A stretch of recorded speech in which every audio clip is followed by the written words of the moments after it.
Friends, જય Jinendra. Friends, આજે હું પનીર ટિક્કાની રેસીપી લઈને આવી છું. તો ચાલો આપણે તે જોઈએ. ચાલો, તેના માટે મેં અહીંયા ગ્રેવી તૈયાર કરી છે. ટમેટાં અને બધા બી કાઢી, મરચાં અને આ મગજતરીના બી છે જેને મેં એવી રીતના પલાળી રાખી. તો એ પણ આપણે એમાં નાખી દઈશું બધું કરી.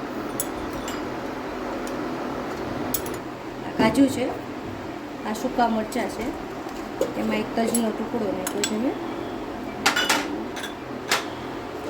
એમાં આપણે થોડું મીઠું, મરચું, ત્યારબાદ જો આવી રીતના આપણે ગ્રેવી તૈયાર થઈ ગઈ છે. અને હવે આપણે ગ્રેવીને વઘારશું. થોડુંક ઓઇલ મૂક્યું છે, આપણે બટર એડ કરશું.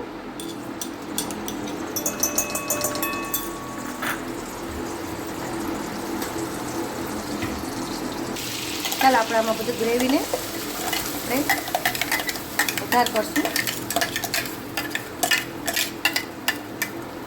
પાણી એડ કરીશું. એમાં આપણે થોડો ગરમ મસાલો અને કસૂરી મેથી બંને નાખીશું.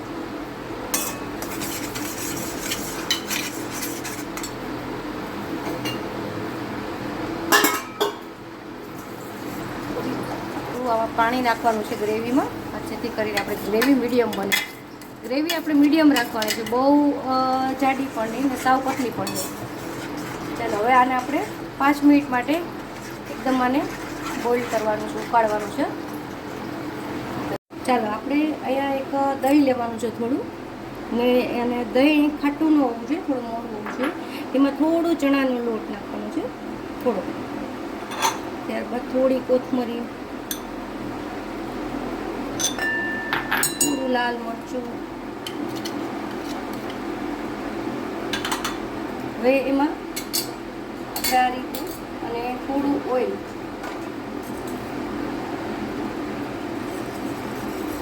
આવી રીતે ગ્રેવી એક તૈયાર કરવાની છે.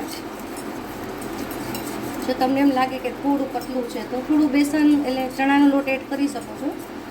હવે આમાં આપણે રેડી કરેલા, અહીંયા મેં પનીરના પીસ બધા રેડી કરેલા છે, આવી રીતે આમાં નાખવાના છે. આ બધા પનીરના પીસને થોડી વાર માટે આવી રીતે મિક્સ કરી અને 15 થી 20 મિનિટ રાખવાના છે, જેથી કરીને થોડા સોફ્ટ થઈ જાય. ચાલો ત્યારબાદ આમાં કેપ્સિકમ પણ એડ કરવાના છે. એને પણ આપણે 10 મિનિટ માટે આપણે આવી રીતના રાખવાના છે. બરાબર, આપણે 10 મિનિટ માટે રાખી દઈશું પાછું. હવે આપણે છે ને બધું પનીર આમાં આવી રીતે પાથરી દેવાનું. ચલો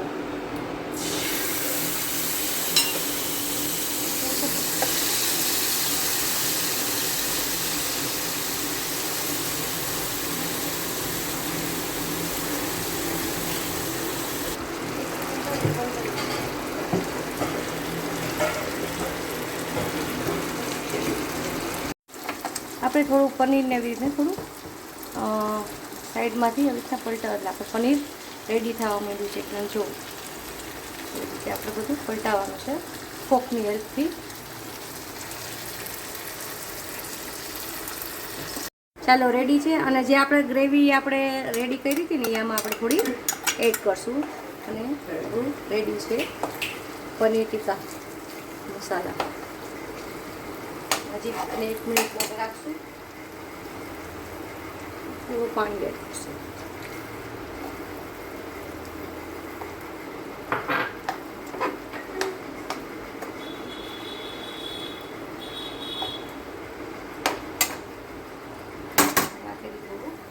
કોથમરી એડ કરશું. ઓકે, ચાલો રેડી છે પનીર ટિક્કા.